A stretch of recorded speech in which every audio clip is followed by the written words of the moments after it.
자, 시청자 여러분 안녕하십니까? 예, 강동순 전 방송위원님 모셨습니다. 자, 오늘 1부에서는 최근에 이제 이 주류 영화지만은 한국에서는 이런 주류 영화가 액션이나 무슨 스릴러나 이런 게 아니면 제대로 이제 개봉을 되지 못하고 이제 적은 상영을 하고 있는 영화인데 더 포스트지. 그러니까 워싱턴 포스트 이야기죠. 예, 예. 영화 제목이 더 포스트인데요. 스티븐 스필버그가 감독을 했어요. 그리고 이제 톰 행크스가 그 영화에 편집인으로 나오고, 이제 메릴 스트립이 발행인 이제 사주의 딸, 실제로 이제 사장으로 나오는 그런 영화였습니다. 그래서 이 영화가 강 의원님, 기본적으로는 그 월남전의 그 진실에 대해서 미국의 국방부 내부에 기록해 놓은 47권 7,000페이지 이르는 방대한 물량의 월남전에 대한 네. 미국 정부가 국민들에게 알리지 않는 내용을 경쟁지 이제 이 뉴욕 타임스가 그걸 이제 보도를 하니까 그걸 이제 뺏겨 쓰던 워싱턴 포스트가 결국 그걸 이제 또 일부를 입수했죠. 4,000페이지인가. 그래서 이제 공개하는 과정에서 이제 정부가 보도하지 못하도록 하고, 그래서 그게 이제 법원에 가서 결국 이겨서 언론에 이제 본연의 사명을 다한다라는 이런 스토리지 않습니까? 예, 근데 스필버그가 뭐 때문에 이 시점에서 이런 영화를 만드는가 보십니까? 저 언론인으로서요. 이게 사실 언론인이면은 그 공부하는 과정에 이런 게 다 꼭 공부하게 됩니다. 다 아주 유명한 사건이거든요. 예, 예. 그래서 저는 이제 더 관심을 갖게 됐고, 예. 뭐 특별히 무슨 계기가 있어서 그건 잘 모르겠어요. 근데 하여간 이건 한번 스필버그 감독도 다룰 만한 예. 역사적인 사건이다. 그 대법원까지 가고 아주 언론사의 한 페이지를 장식한 거니까 예. 그렇게 보여집니다. 예. 근데 이제 이 영화에서 이 미국의 이제 펜타곤 국방부가 작성해 놓고 알리지 않았던 그 기본적인 문건의 핵심적인 내용이 어떤 건지 좀 소개를 해 주시죠. 그게 이제 뭐 한 30년 가까이 걸쳐서 네 개 대통령이 또 그렇죠. 그러니까 처음에 트루만, 아이젠하워, 그다음에 이제 케네디, 윌슨, 윌슨이 아니고 존슨. 그다음에 이제 닉슨인데 지금 이거를 터뜨리는 고발하는 거는 닉슨 때입니다. 그러니까 71년으로 돼 있죠. 예, 71년. 예, 예. 근데 이게 이제 막 그 시작은 트루만 때부터 하는 건데 이걸 좀 주목하셔야 될 게 우리도 트루만 때 뭐 트루만 독트린에 의해서 이승만이가 이제 대통령이 되고 공산주의하고 싸웠던 한국 전쟁이 공산주의 팽창을 갖다 막으려고 했던 이제 그런 배경이 트루만 때부터 시작되니까 이게 한 30년 동안 은폐 뭐 국가 비밀로 해놨던 겁니다. 그래서 이제 이 미국이 당시에 그 월남전에 이 참여하는 문제를 겉으로는 이제 미국 국민들한테는 동서냉전 시대에 이제 이 2차 대전이 끝나면서 동서냉전이 시작됐지 않습니까? 그래서 이제 공산주의의 평창을 막는다 하는 대의명분을 내걸었는데 실제 이제 미국의 그 정권을 운용하는 사람들은 그런 부분보다는 이제 다른 어떤 이 관심사들도 많았다. 이런 것들이 폭로된 거 아니겠습니까? 그 주요 대사에서 나오잖아요. 그죠? 대사에서도 나옵니다. 이게 10%는 월남을 돕고 20%는 이제 공산주의를 막고 70%가 미국이 패배하는 거를 받아들일 수 없다. 그래서 이길 수 없는 전쟁을 끌어왔다는 겁니다. 예. 그래가지고 그때 뭐 반전 운동도 많이 나고 60년대 말부터 엄청 젊은 사람들 가서 많이 죽고 그러니까 그때 이게 폭로가 되니까는 크게 문제가 됐던 거죠. 이제 저희들이 더 포스트라는 영화를 여기서 다루는 것은 오늘날 이제 한국의 언론 상황과 빗대어서 이제 결론에서 우리가 이야기를 드리려고 하는 건데요. 이 당시에 이제 미국이 사실은 프랑스가 그 2차 대전이 끝나고 인도차이나 반도에서 다시 재진입을 했지 않습니까? 네, 네. 재진입을 해서 이제 남쪽에는 남베트남을 설립을 시켰고 북쪽에는 이제 그 월면 이 북베트남이 독자적으로 사회주의적인 색깔을 가지면서 가니까 프랑스가 군사적으로 개입을 했잖아요. 그래가지고 DMBM프니까 거기서 대패를 해가지고 그렇죠. 네. 프랑스가 빠져버리는 상황에서 그게 인도차이나- DNBN프 전투가 이제 54년 예. 그런 전투고에서 프랑스가 거기서 대패를 하죠. 대패를 하고 프랑스 군이 다수가 포로로 잡히고 이렇게 되면서 프랑스가 그 이후에 휴전을 해서 철수를 해버리지 않습니까? 그러니까 이제 남베트남까지 공산화될 위기에 빠지니까 미국이 이제 개입을 하기 시작을 했지 않습니까? 처음에는 이 정도 하려고 개입은 안 했겠죠, 그죠? 그 처음에는 이렇게 보면은 프랑스가 그 호치민이 하는 베트남하고 싸울 때도 미국이 많이 지원을 해줍니다, 프랑스를. 왜냐하면 자기네들 대신에 공산 세력을 막는다 해가지고. 근데 이제 프랑스도 이거를 막 이 식민지 전쟁이 다 끝났는데 계속 붙들고 있었던 거는 이걸 놓치는 경우에 뭐 북아프리카, 알제리 같은 것도 놓친다 해가지고 프랑스 집착을 갖고 했던 거예요. 근데 이게 뭐 아시겠지만 호치민이는 말하자면 그 올라면 국부 같은 존재입니다. 우리 같이 뭐 김일성이 33살 뭐 이렇게 소련 뭐 대위로 내려오고 이런 사람이 아니고 국부 같은 존재고 원래 민족주의자예요. 근데 이런 사람하고 싸우니까 뭐 프랑스가 이길 수가 없는 거죠. 미국이 아무리 돈을 대줘도. 그 자국을 해방시켜서 가자. 네. 그런데 처음에도 호치민은 그렇게 이 공산주의, 사회주의자 정도였지 네. 공산주의라고 보기는 어려웠는데 싸우게 되면서 점점 이제, 그렇게 되죠. 이제 미국, 소련하고 중국에 의존하면서 그쪽으로 넘어가 버리는. 미국에도 8번이나 신호를 보냈대요. 우리는 뭐 절대로 우리가 통일을 해도 중국이나 소련하고는 별도로 갈 거다. 그러니까 우리를 적대시하지 말라고 미국에 사인을 보냈는데 미국이 이걸 해석을 잘 못해서 결국은 긴 싸움이 시작이 된 거죠. 거기뿐만 아니라 당시 그 인도네시아에도 그 네덜란드가 또 개입을 해가 네. 거기 전쟁을 치렀잖아요. 그렇죠. 네. 그래서 신생 독립국들이 대부분 비동맹 사회주의 노선을 띠게 되는 데는 해방 이후에 미국의 전략이 굉장히 잘못된 부분이 잘못된 있죠. 거죠. 중국도 그랬다고 그래요. 장개석이하고 모택동리를 장개석이도 뭐 아시겠지만은 그 스탈린을 별로 좋아하지 않았거든요. 그래서 저 모택동리도 스탈린을 별로 좋아하지 않아서 지금 CIA 전신인 OSS를 통해서 미국하고 대화를 계속 하려고 그랬는데 이쪽에는 이제 미국은 장개석이를 밀었으니까는 그래서 그것도 오판을 했다 이런 얘기가 나옵니다. 근데 어쨌든 지금 말씀하신 대로 프랑스가 그래 DNBM프에서 대패하니까는 미국이 이제 처음에는 프랑스 돈만 대주고 뭐 군사 고문단 이 정도로 있다가 나중에 이게 점점 해서 이제 남베트남 남쪽 베트남을 뭐 지금 우린 고딘디엠으로 되어 있는데 그 발음이 잘못됐답니다. GM이래요. 그걸 이제 가톨릭 신자 불교 국가의 가톨릭 신자를 세워가지고 그 신부들이 또 옆에 있고 뭐 그랬다고. 그랬는데 이제 나중에 미국이 그 통킹만 사건이라고 이제 지금 일부를 미국이 조작했다. 이렇게 역사적인 통설로 돼 있지 않습니까? 이제는? 아니, 그렇습니다. 이 조작된 근데 뭐냐면 미국이 이걸 군사적으로 개입을 해야 되겠는데 거리가 없단 말이에요. 지금 남북 북미 관계도 그렇잖아요. 아무리 힘이 세다고 그래서 멀쩡하게 거리가 없는데 거기 개입할 수는 없는 겁니다. 이게 미국이 그때 통킹만 봉쇄에 공해상인데 1차 공격이 있고 2차 공격인데 어뢰정의 1차 공격은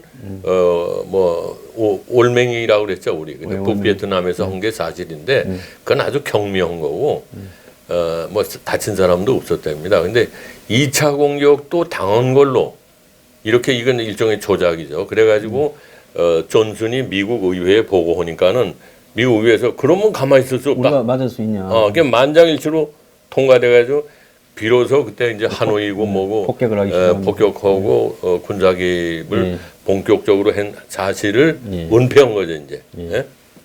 근데 이제 이 영화에 보면 워싱턴 포스트와 뉴욕 타임즈가 이제 대비되어 나오지 않습니까? 예. 그래서 그 당시에는 뉴욕 타임즈는 전국지고 워싱턴 포스트는 이 워싱턴 지방지였다고. 그렇죠. 예. 예. 예. 그래서 이제 메릴 스트립이 자기 아버지한테 이제 자기 남편이 물려받았는데 남편이 자살을 해서 레이엄이라고 이제 사위한테 물려줬는데. 예, 자기가 이제 맡아서 예.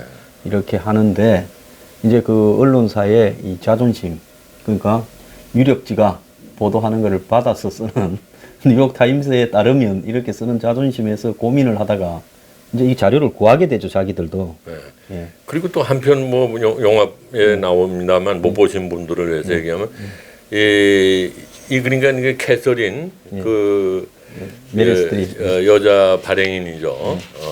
그러니까 아버지로부터 물려받은 그 예. 발행인이 예.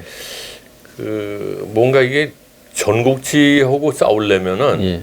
뉴욕 타임즈하고 싸우려면은 예. 자본의 힘이 더 필요하다. 이게 예. 회사를 키워야 되겠다 해서 주식을 공모하죠. 예. 투자자들을. 요즘 같으면 IPO라고 예, 그랬어요. 예. 그래서 뭐 했더니 거기서 사람들이 영화에 보면은 이게 가족 회사가 돼서 하는 얘기는 예.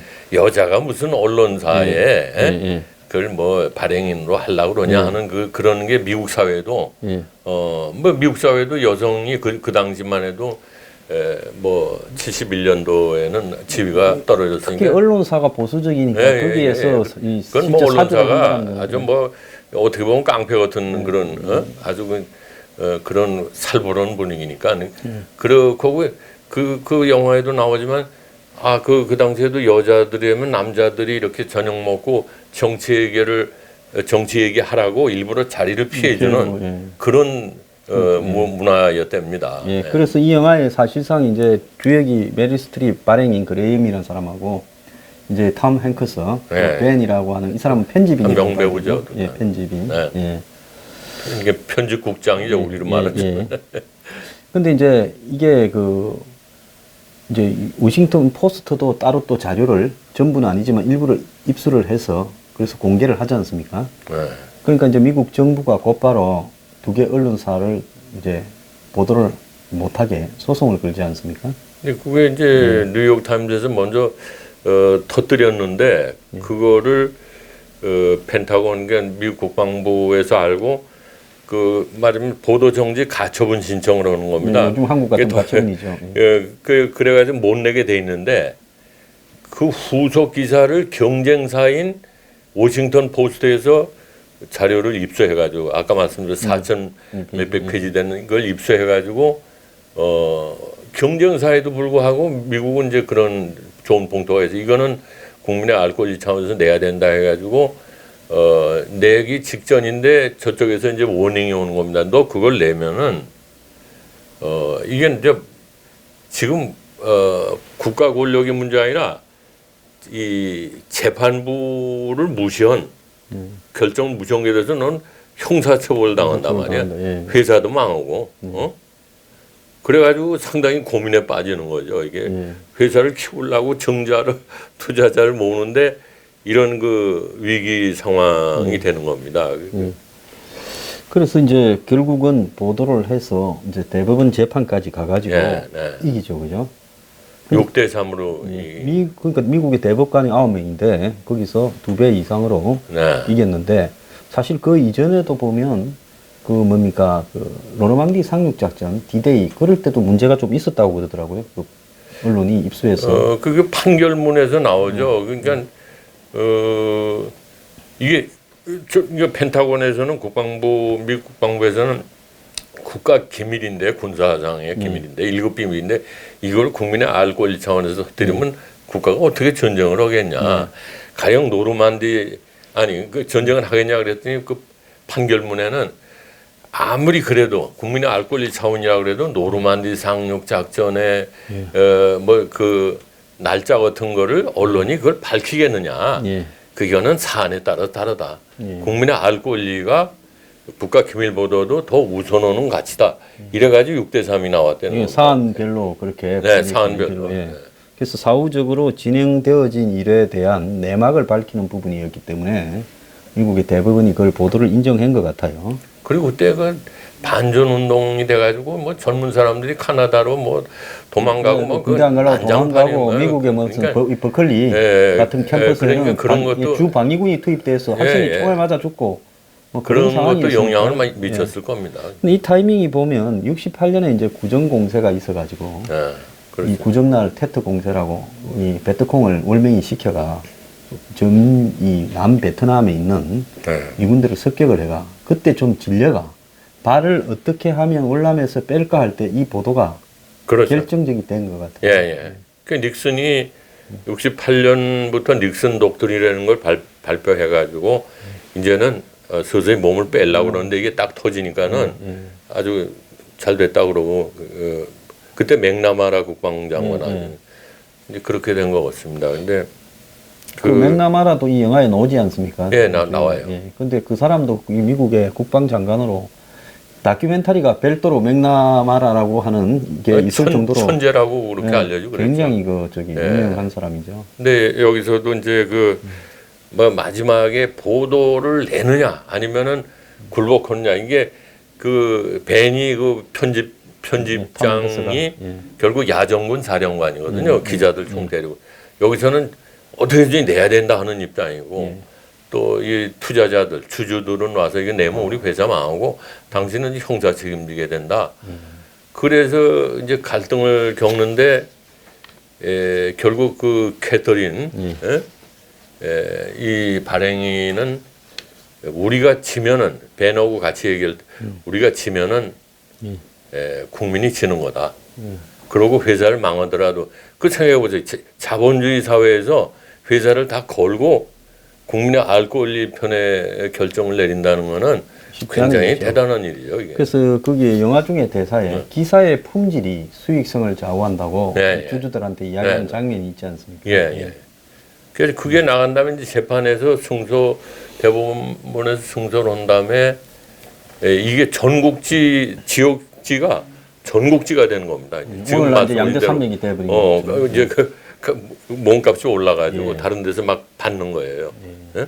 여기서 낸 거는 전국 다른 지역 신문에서 받으니까 워싱턴 포스트가 이제 전국지가 된 거죠. 그래서 그러면서 이제 판결문에 보면은 또 그런 얘기도 나요. 미 수정헌법 1호에 의하면은 근데 저희가 이제 언론에 있는 사람들이 미 수정헌법 1호에 대해서도 아는 미 수정헌법 1호는 언론을 제약하는 법은 만들 수가 없다.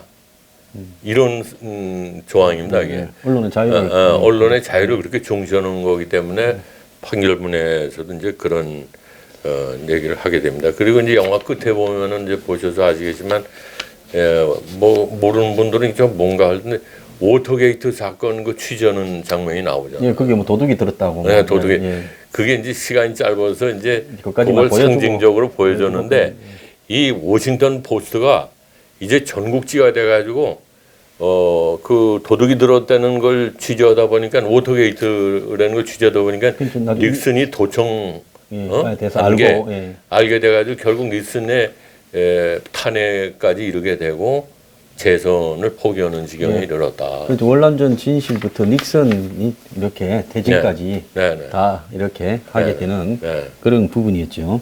그래서 저는 뭐 우리 나이 먹으면 점점 이게 눈물이 없어진다는데 이게 마지막 순간에 그 회사를 걸고 보도를 결정하는 그 순간에 눈물이 핑 나더라고요. 야, 이게 말이야. 정말 역사적인 순간이구나. 예?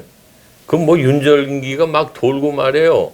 뭐 밑에 그 기자들은 그냥 환호를 올리는 거죠. 야, 이제 우리가 이제 못 나가는 줄 알았어요. 나중에는 영화에 나오지만 그 편집장 벤이 회사가 망할 수 없으니까는 발행인 입장에서 이렇게 기울잖아요. 자기가 포기하는 걸로. 근데 최종 결정은 이 여자 발행인이 내린 겁니다. 그래서 사실 이걸 보면은 남자가 못 내는 결정을 여자가 한 거라고요. 여자를 우습게 보는 그 시대에도 그러니까 이 용기가 대단한 거죠. 그 미국의 언론들의 이런 어떤 이 진실 보도를 위한 투쟁을 다룬 영화가 많이 있어요. 예. 이 조지 W 부시의 병력 비리를 예. 또 하다가 메인 앵커가 예. 수십 년대 메인 앵커가 물러나는 그런 영화도 있고 네. 또 이라크 전쟁과 관련해서 리크 게이트라고 CIA의 그 여자 정보원이 이렇게 해준 이야기를 듣고 이 당시 조지 W 부시가 이라크 전쟁에 불법 개입했다라는 부분을 지적했는데 나중에 법적으로 걸려가 그 누구한테 들었는가를 불지 않아가 결국은 나중에 그 기자가 깜빵 생활을 하는 영화도 있고 또 얼마 전에는 보면 보스턴 글로버의 이 가톨릭 사제들, 예, 사제들, 성 예. 폭행 등에 대해서 다룬 또 이 스포트라이트라는 영화도 있었지 않습니까? 예, 그래서 이런 걸 보면서 지금 현재 한국의 언론 상황과 관련해서 우리가 좀 이렇게 생각하는 점이 많죠. 근데 여기서 이제 영화의 한 대목만 더 말씀드리면은 여기서 이제 발행인은 발행인대로 그 당시 그 정계의 맥나마라 국방부 장관하고 친분이 있고 또 편집장은 야정군 사령관인 편집장 벤은 벤대로 또 케네디의 그 제클린하고 이렇게 관계가 있지만은 어떤 순간 우리는 친구가 될 수가 없다. 우리는 서로 견제하고 감시하는 그런 관계다. 언론인과 정치인은 그런 이제 얘기를 캐서린하고 벤하고 주고받죠. 근데 사실 그렇습니다. 아무리 가깝게 지내도 언론이라는 감시하는 와치닥의 기능이지 가깝게 아무리 밥 먹고 술 먹고 그래도 친구가 될 수는 없는 거죠. 근데 여기 이 영화에서도 그런 그 사례를 보여주는 겁니다. 이게 그래서 그런데 우리나라는 어떻게 되냐면 친구같이 돼가지고 너무 유착 관계가 되고 언론인과 서로 감시하고 견제해야 될 언론인이 정치권에 이렇게 흡수가 되고 또 나중에 공천까지 받고 제가 들은 이야기로는 네. 그 당시에 유력한 정치인한테 들었는데 메인 앵커가 방송국에 출마하기 한 2, 3년 전에 미리 와서 정치하겠다라고 해가지고 낮점을 찍고 네. 그리고는 앵커를 한 2년 더 하다가 지금도 앵커 하던 사람들 다 나가잖아요. 그랬다. 그래서 국민들이 볼 때는 어느 날 앵커 하다가 갑자기 영입된 것처럼 보이지만 그게 아니라 오랫동안 작업한 거죠. 그리고 앵커 하는 사람은 그런 그 야심을 품고 하는 사람들이 많습니다. 그 전에 한번 말씀드린 적이 있습니다만 CBS의 유명한 미국의 앵커 크론카이트라는 사람은 그 사람은 미국에서 신뢰도 1위로 하는데 월터 크론카이트가 이제 퇴임을 앞두고 여러 군데서 이렇게 정치권에서 회의를 하니까는 자기가 선언을 해서 나는 안 간다. 왜냐하면 내가 가는 경우에는 여태까지 내가 한 모든 행적이 어느 당에 가기 위해서 한 것이 되고 또 내가 떠난 다음에 후배들이 또 그런 일을 할 때 그런 의심을 받을 수밖에 없다. 그러니까 나는 언론인으로서 끝내겠다 해서 안 가는 겁니다. 근데 제가 알기에는 이제 유럽이나 미국 서양 사회에서는 이 언론인이 정계 나가는 경우는 거의 없는 걸로 알고 있습니다. 근데 이게 일본에서 우리가 잘못 배워가지고 일본에 보면 앵커나 이상 탤런트처럼 수도 없이 나가더만요. 이건 아주 잘못된 겁니다. 왜냐하면 어떻게 그 비판의 대상 쪽으로 제가 들어가면은 여태까지 비판은 누구를 위해서 무엇을 위해서 하느냐 하는 게 되고 뒤에 오는 후배들은 또 억울하게 의심을 받을 거 아니에요? 예? 지금 동경 그 시장하는 고이케입니까? 예. 그 사람도 그 특파원 하던 사람 아닙니까? 지금 이름을 대면 얼마든지 많아요. 그러나 저는 정말 양심으로 말씀드리는데 저는 원래 그런데 맞지도 않는 사람이지만은 언론에 있으면서도 언론인으로서 끝내야지. 그게 이렇게 가는 거는 잘못된 거다. 그런데 최근에 보세요. 그런 사람 헤아릴 수 없이 많아요. 얼마 전에 보니까 한국당이 또 무슨 전 KBS 사장입니까? 그래서 그것도 제 후배 아끼는 후배 중에 한 분인데 그게 공영방송의 개념이라는 거는 저도 남들이 볼 때 보수라고 그러지만 보수가 되건 진보가 된 건 하여간 중립적인 가치를 지키는 것이 공영방송의 기본 개념입니다. 근데 어느 편을 들어서는 안 되는데 자기가 어느 당으로 간다면은 여태까지 뭘 했다는 거예요. 그건 모순된 행위거든요. 그러니까 아주 잘못된 거죠. MBC나 KBS나 공영방송을 한다면은 개념을 알고서 해야지. 그것도 모르고 나는 보수고 진보다. 개인적으로 그럴 수 있죠. 그러나 그 언론 공영방송의 녹을 먹은 사람은 개념이 어느 편을 들어서는 안 되는 겁니다. 근데 우리나라는 개판이 됐으니까 뭐 꼭 그렇게 말할 수는 그건 없겠죠. 지난 박근혜 정부나 그 이재명박 정부에도 보면요. 보수 정권에 지금 이 정권도 마찬가지고 얼마 전에 MBC 사장이 네. 이사장이 네. 문 정권에서 사실상 데려다 놓은 이사장이 지금 네, 그러지. 문 정권의 이 MBC 장악 업무를 뭐 이완구라는 사람인가 뭐 그래서 문 정권에서 갖다 놓은 사람이 또 바뀌었어요. 여기서 이 사람이 또 쫓겨나고 또 새로운 사람이 된 겁니다. 이사장이 박문진 이사장이니까 이 사람도 억울해가지고 나가면서 이게 말이죠.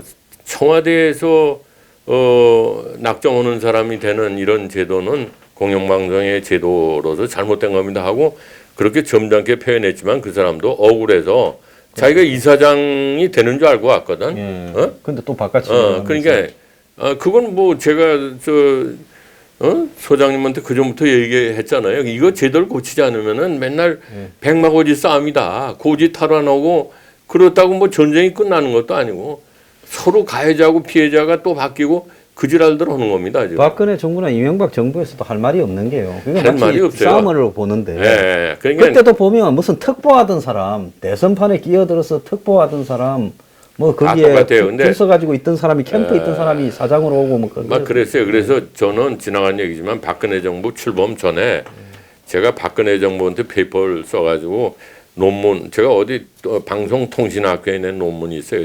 그거 외국의 사례도 들고 그래서 공영방송의 지배구조를 이렇게 바꾸지 않으면은 명분 없는 싸움이 된다.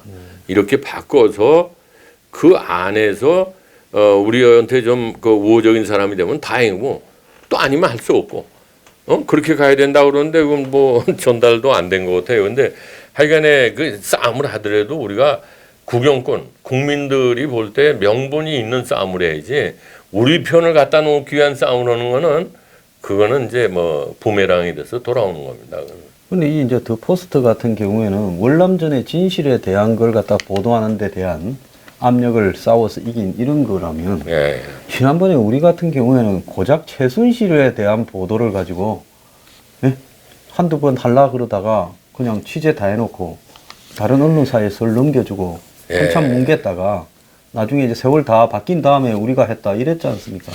그러니까 우리 언론은 매우 부끄러운 겁니다. 이제 언론이라는 게 저도 이렇게 뭐 자료를 보니까 언론이라는 게 마음만 먹으면은 무소불위의 권력을 가지고 흔들 수 있는 게 있어요. 뭐냐면 진실이라고 뭐 사실이라고 믿어지는 개연성, probability, 확률적으로 사실이라고 믿어지는 개연성만 있으면은 기사화할 수 있다. 이런 게 판례가 있어요. 왜냐하면 사실 확인을 한 다음에 기사화한다면 내일 기사는 아무것도 없다고요. 그렇잖아요. 그러니까 국민의 알고 불리는 이게 사실일 것 같다 하는 개연성만 있어도 내더라도 그건 국민의 알 권리 차원에서 보호받는다. 이런 판례가 있기 때문에 뭐든지 막 하는 겁니다. 사실 확인도 안 하고. 이게 얼마나 무책임한 겁니까? 그게 뭐 최진실, 최뭐 아무게, 그 문제가 아니라 우리 언론은 여러 가지 기본이 안 돼 있어요. 그래도 그러면 언론은 누구한테 심판을 받느냐? 시청자나 독자로부터 심판을 받는 거거든요. 법보다 더 높은 차원에서. 예? 광우병 문제도 그렇게 판결이 난 겁니다. 그런데 이거를 해석하는 사람들이 자기 편의적인 해석을 하니까는 우리나라 언론의 질이 떨어지는 겁니다. 이게. 예? 자, 최근에 이제 이 언론 문제에서 보면요. 문 정권 들어서 언론이 다 그걸 먹고 이제 비판 기능을 거의 상실해 가고 있어요. 다 그냥 고개 숙이고. 그나마 박근혜, 예. 이명박 정권에는 언론들이 사실상 특종도 하고, 저도 뭐 과거에 뭐 중요한 걸 몇 건 터뜨렸습니다만은 진실이면 그 별 두려울 것도 없어요. 그런데 최근에 보면 화이트리스트, 블랙리스트가 자신들이 그렇게 사법 처리 대상으로 적폐라고 하는 부분들이 노골적으로 지금 언론에 관철되고 있고, 언론들이 일제히 그냥 정권을 향해서 문비 어천가만 부르고, 요즘은 이제 이 김정은 어천가, 김비 어천가도 부르고 있어요. 이 좀 네, 어떻게 보십니까? 그래서 우리가 더 포스트라는 영화를 보고서도 느끼는 거지만, 언론이라는 게 그냥 월급쟁이가 아닙니다. 저도 80년 중반에 어떤 그 교수로부터 어떤 회의에서 얘기를 듣고 좀 감명을 받은 게 있는데, 그때 80년 중반이 그때도 사회가 그 엄혹한 사회였죠. 그게. 근데 그런 얘기를 해요, 회의 중에. 이 언론인들은 그냥 다른 월급쟁이하고 다릅니다. 좀 지사 정신을 가지고 그런 업무에 임해 주십시오. 그런데 정말 지사 정신을 가지고 해야 됩니다. 자기가 다른 데 가서 그 월급만 받는 다른 월급쟁이하고 다른 거거든요. 그리고 자기가 하기에 따라서는 어느 정치인보다도 더 중요한 일을 할 수 있는 겁니다. 지금 국회의원들 하는 역할이 뭐 있습니까? 그 사람들. 훨씬 중요한 아무것도 없잖아요. 그러나 진실을 밝히기 위해서 어떤 용기를 가지고 이번에 또 보스트 경우 같이 그런 일을 한다면은 그 사람은 정말 인생에 정말 의미 있는 일을 할 수 있는 겁니다. 뭐 안중근 이 윤봉길 의사만 종이 아니라 펜으로도 그럼요. 세상을 바꿀 수 근데 있는 우리나라는 저는 뭐 아직도 실망하진 않고 더 이상 뭐 연방제 개헌 뭐 이런 식으로 사회주의 체제로 앞으로 더 노골화돼서 뭔가 드라이브를 거는 경우에는 아마 우리 언론들도 이 과거의 자유 언론의 맛을 봤기 때문에 그냥 그 노예 근성을 가지고 엎드려 있지는 않을 겁니다. 그러나 지금은 이제 소시민이 돼가지고 뭐 월급 못 받으면 가족 생각 나고 그러니까 엎드려 있지만, 얼마 전에도 SBS에서 한 기자가 뭐 발표를 했는데 그걸 받아 쓰는 데가 없는 거예요. 뭐냐면 자기가 뭘 취재했는데 국방부에 취재원까지 국방부 취재원까지 다 조사하고 회사에서도 데스크에서도 그걸 무시하고 근데 그런 게 몇 번 하다가 나중에 우리 언론인들도 과거에 뭐 전두환 정권 때 신군부 밑에서 저항을 한 경력도 있고 그 사람들이 지금 좌파로 다 갔지만 이제는 우파 쪽에서도 그런 사람이 나올 겁니다. 그래서 저는 기대를 하고 있고 저는 우리가 많이 하는 에밀 졸라의 드레피스 사건이 있잖아요. 예? 저기 유대인 대위였죠. 프랑스에서. 드레피스라는 유대인을 갖다가 그 당시에 간첩으로 몰았죠 그때. 간첩으로 몰았죠. 왜냐하면 그 당시 3공화국 때 프랑스가 카톨릭과 군부가 지배하는 그 보수층이었는데 이 유대인 출신의 그 드레피스라는 장교를 간첩으로 모는데 아무런 물증도 없이 법적 근거가 희박한데 실제 범인이 따로 있어 보이는데 계속 그 유대인을 가지고 모으니까는 이 에밀 졸라라는 작가가 나는 고발한다라는 그 제목으로 사회 고발을 해서 나중에 이 사람이 명예훼손을 걸려서 영국에 망명까지 가고 그래서 근데 지금 에밀 졸라 하면 남아 있는 게 드레피스 사건이다 이렇게 딱 규정돼서 역사에 남았지 않습니까? 이게 언론에서는 정말 대표적으로 우리가 잊어서는 안 되는 그런 사건입니다. 이런 사람들이 우리나라에도 이제 나온다. 저는 그렇게 확신을 갖고 있습니다. 그게 너무 비관적으로 보시지 마시고 그리고 왜 우리가 그렇지 않습니까? 한번 그 자유라는 맛을 본 사람은 그게 정말 이게 없어져? 이게 상상도 할 수 없는 거예요. 아니 보세요. 이번에 저기 그 시진핑 주석이 뭐 2,970명이 만장일치로 뽑고 투표해서 뽑고 북도 뭐 마찬가지예요. 북한도 이런 사회하고 뭐 글로 들어가 법도 없죠. 법치 국가가 아니에요. 그건 당이 일당 체제니까 파티 스테이트니까. 근데 그런 데서 선거도 없고 법도 없고 언론의 자유고 노동조합도 없고 한국에 그런데 이 좌파 언론이라는 데서 지금 24년째 임기를 보장받은 푸틴 또 임기가 없이 황제가 돼버린 시진핑 거의 동시에 이런 일들이 이루고 있어요. 아, 그렇죠. 그러나 예, 그리고 이제 북한에 또 김정은이도 임기가 없고요. 그거는 임기가 없죠. 그러면 지금 이 우리가 그 저희 할아버지 때부터 3대니까 예, 세습이지 않습니까? 예. 그러니까 우리가 지금 마주치고 있는 북한을 편드는 양대 국가와 북한이 전 세계에서 유례없는 이런 이 정치적인 한마디로 이 태형적 행태를 하고 있는데 이런 부분에 대해서 비판도 잘 하고 있지 않아요? 아니 그러나 이 사람들이 다 느끼고 있죠. 이제 지각이 있는 언론인들이 그리고 자율에는 달콤한 맛을 봤기 때문에 이제 몰상식하게 문재인 정권이 계속 자기 도취에 취해가지고 하는 경우에는 언제 터져도 터집니다. 그건 뭐 그래서 이제 이게 언제라는 거는 이제 이 하이에나라고 그러거든요. 이 정권이 뭐 경제적으로 상당히 지금 뭐 잘못된 길로 가고 있는데 이것이 어느 정도 가서 이건 이념의 문제가 아니라 빵의 문제다 하는 경우에는 상당히 허약해집니다. 그럴 때 이렇게 엎드려 있던 하이에나들이 이제 사자를 물기 시작할 겁니다. 자, 최순실 때를 보면 7월 달, 8월 달 때만 해도 예.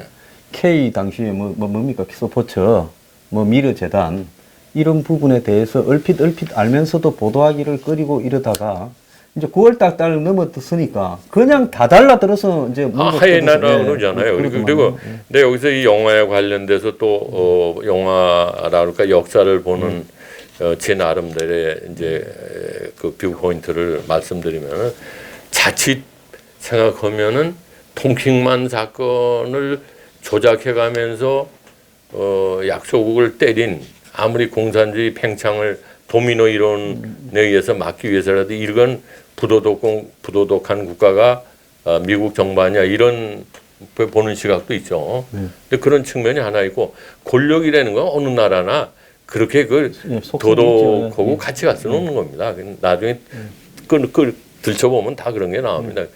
그러나 미국을 그런 식으로만 보면 안 되고 또 한 가지 이렇게 용감한 언론이 더 포스트 같은 자본주의 사회에서 모든 재산과 어떤 그 신체적 구속까지 감내하면서 가고오면서 바치는 이런 민주주의 정신이 있다는 거. 그것도 미국이니까 가능한 이야기죠. 미국. 그래서 우리가 미국을 한쪽으로만 보면 안 된다. 잘 아시면 촘스키라는 미국에 살면서 미국을 얼마나 비판합니까? 미국 자본주의. 촘스키 하나만 보면 안 되는 거죠. 촘스키가 아무런 제약 없이 말할 수 있는 그런 열린 사회가 미국이다. 그리고 또 촘스키도요 나름대로 긍정적인 부분이 있어요. 프랑스의 이 학자 한 명이 교수가 홀로코스트에 대해서 찬성적인 입장을 밝혔더만은 다 달라들어서 죽일라 했거든요. 예. 그런데 촘스키가 아니 그 사람이 말할 자유는 보장을 해줘야 된다. 그렇게 다 달라들어서 패서 죽일 일은 아니다라고 이야기를. 그러니까 그런 열린 사회가 사람이 사는 사회다 이거죠. 그래서 일본은 우리가 지금 아베가 지금 지지율이 떨어지고 그렇지만은 아베가 사는 일본과 우리가 가치를 공유할 만한 사회라는 거는 그렇게 여론에 의해서 지지도가 떨어지면 다른 사람이 또 돌 수도 있는 거다. 이게 2970대 빵으로 시진핑이가 되는 이런 사회가 아니다 이거죠. 그렇죠. 한미일은 적어도 그런 사회는 그러니까 아니겠죠. 일본도 열린 사회입니다.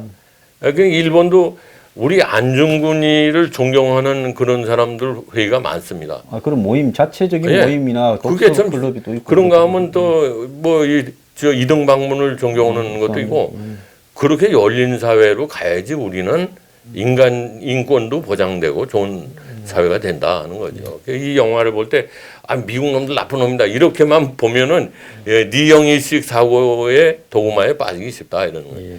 또 이거를 견제하는 그런 용감한 언론도 존재한다. 오늘날 한국 언론에 대한 일종의 교훈을 일부에서 말씀해 주셨습니다. 감사합니다. 네.